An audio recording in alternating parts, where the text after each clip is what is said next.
Hello everybody, thank you so much for joining my channel and thanks for watching my videos. I wanted to say that a lot of people have been reaching out to me by other means asking me how Glenn's doing, so I wanted to give a quick update on his condition. So right now he's in a good position because he can move his hand, he can put his arm flat on the table, he can move his fingers. Sometimes he can do a little bit more than other times, but we're happy that he's better off than he was 4 months ago. So thank God for that. Thank you again for subscribing to my channel. A lot of people have been reaching out to us and asking how they can help, and one of the main ways that you can help us is to purchase my book on Amazon. My book is called Caregiving is More Than Routine, It's Love in Action. And the title is aptly put because we realize that caregiving is really an act of love, because you have to love somebody deeply in order to genuinely take care of them. I'm not talking about people who get paid to do this. So we are put in a position, most of us who are caregivers, we're put in that position, and it is really true deep love in action. So I also wanted to give you a brief excerpt from my book where I write about the first day that Glenn had his stroke. So that morning we got up, and as usual we would have gone to fish. We normally love to go fishing, and someone had told Glenn about this lake that we did not know about. So we went up there to take a look at the lake, and because we heard how you could get nice bass fish from there. So we went up there. That is, of course, after we bought our breakfast. Anyone who knows us knows that every Sunday morning we go to Dunkin' Donuts. I get a coffee roll and a medium decaf cream, no sugar. Glenn gets his plain bagel, lightly toasted, lightly buttered, and a bottle of chocolate milk. So we got that, and we went up to the lake. We got out the car, we sat on a bench. The morning was really crisp, but it was very nice. The lake is beautiful, and we had all intentions to come back the following Sunday and to fish. So then we left and we came home, and when we came home we hung out a little bit, we listened to some gospel music, and then I got ready to go to work. So then I got to work at 12 o'clock, and at 4 o'clock the receptionist kept telling me that there is a call for me, but every time I would pick up the phone, a call would drop. And I said, who is it? And she said, I think it might be your husband, but it doesn't sound right. So right then the phone rang again, and I picked it up, and I didn't even recognize his voice. I mean, he just could not speak.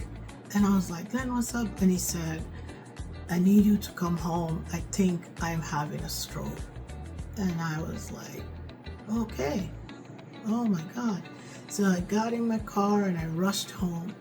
I probably live about 8 minutes from where I work, so it wasn't a long time. So then I came home, and I decided I'm not even going to wait for the ambulance, because waiting for the ambulance, we live in a gated apartment complex, so to wait for the ambulance would mean that they could come to the gate and can't get in or anything like that. I mean, my mind was going a mile a minute, thinking all kinds of things.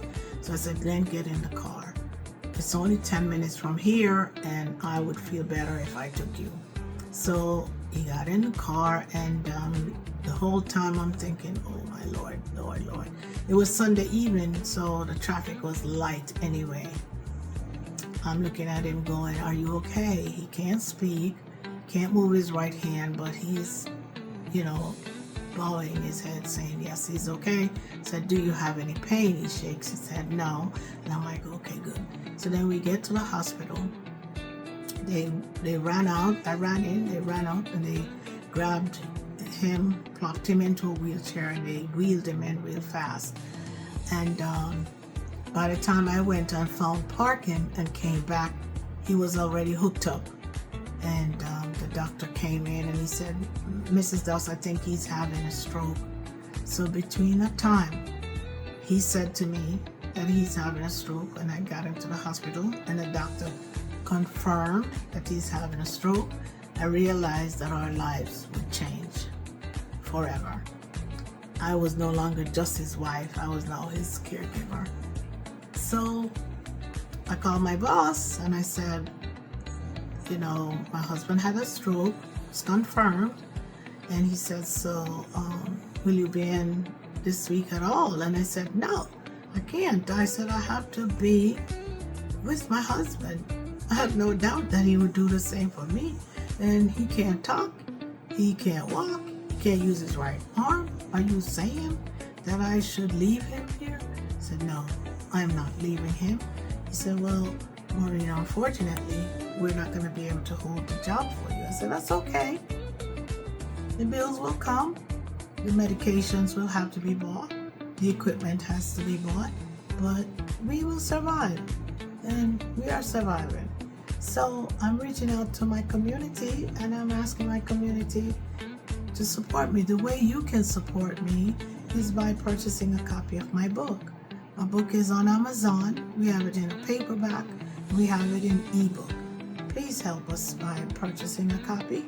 It is caregiving. It's more than routine. It's love in action. So if you or anyone you know is doing caregiving for anyone, remember, it's an act of love.